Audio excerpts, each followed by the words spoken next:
Ito na.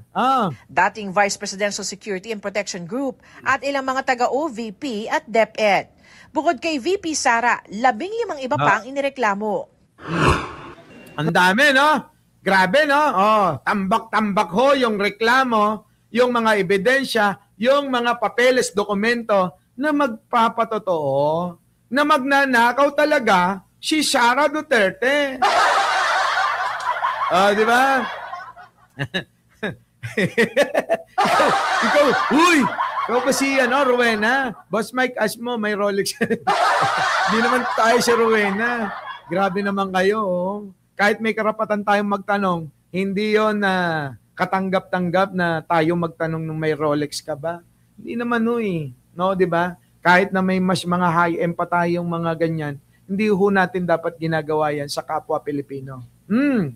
Indiscriminate misuse of public funds without fear of accountability is outright criminal and a perfect example of the betrayal of public trust. Yung confidential fund, kahit sinasabing confidential, may malinaw na parameters kung paano ito ginagastos. Hindi ito kitty fund ng mga politiko. Nakalakip sa reklamo ang report ng House Committee on Good Government and Public Accountability na nag-imbestiga sa confidential funds ng BICE.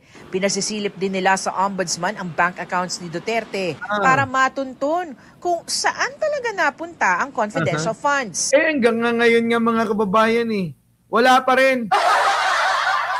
Ines Vlog, opo, thank you naman. Hindi ka naman mayabang, Boss Mike, mabait.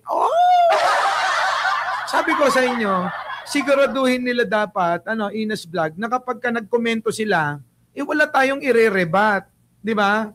Yun dapat. Kailangan, kapag ka bumanat kayo, yung wala akong ire-rebat tuloy. Naku, yari na ito. Paano siya nakikinabang sa mga pondo na dumaloy sa bank account si VP Sara? So magandang magkaroon ng disclosure mula sa anti-money laundering. Galit po tayo sa nanggagamit. Galit po tayo sa kasinungalingan. Galit tayo sa nagbabaluktot ng katotohanan. Walang politika dito. I-evaluate ng Ombudsman. Grabe, no? Dami, no? Daming ebidensya. Buti pa yan, parang ganito lang yung ninakaw ni Sara. Nakita nyo yan? Nakita nyo? Jinkoy, di ba? 1991 Kia. Bakit? Meron ka niyan?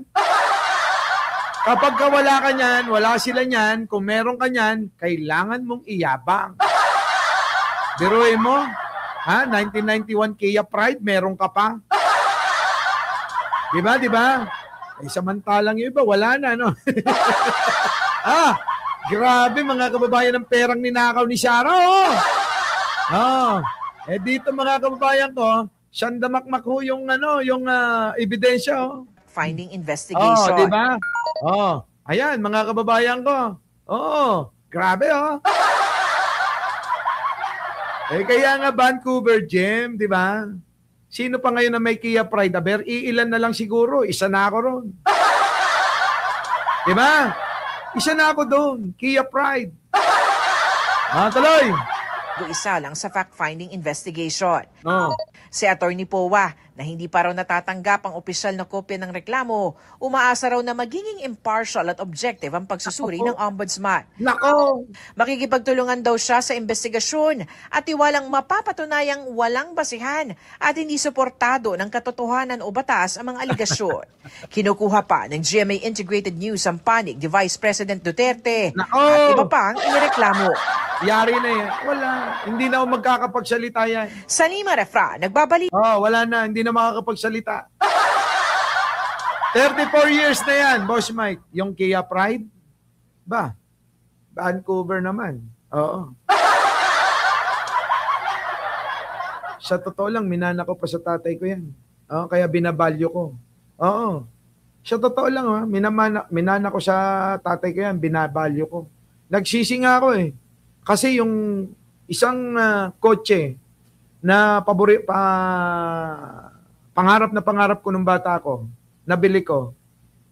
Mga kababayan ko, napakaganda 1991 din, model, second hand ko nabili. 1991 model Toyota GL. Ano po? Toyota GL. Yung hindi box type, small body. Alam niyo siguro yun. Sa mga mahilig sa kotse, marunong yan. Toyota GL, small body.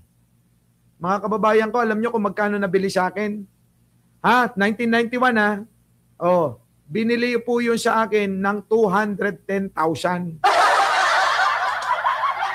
Sa sobrang ganda ng kotse, nung makita niya, babae yung bumili.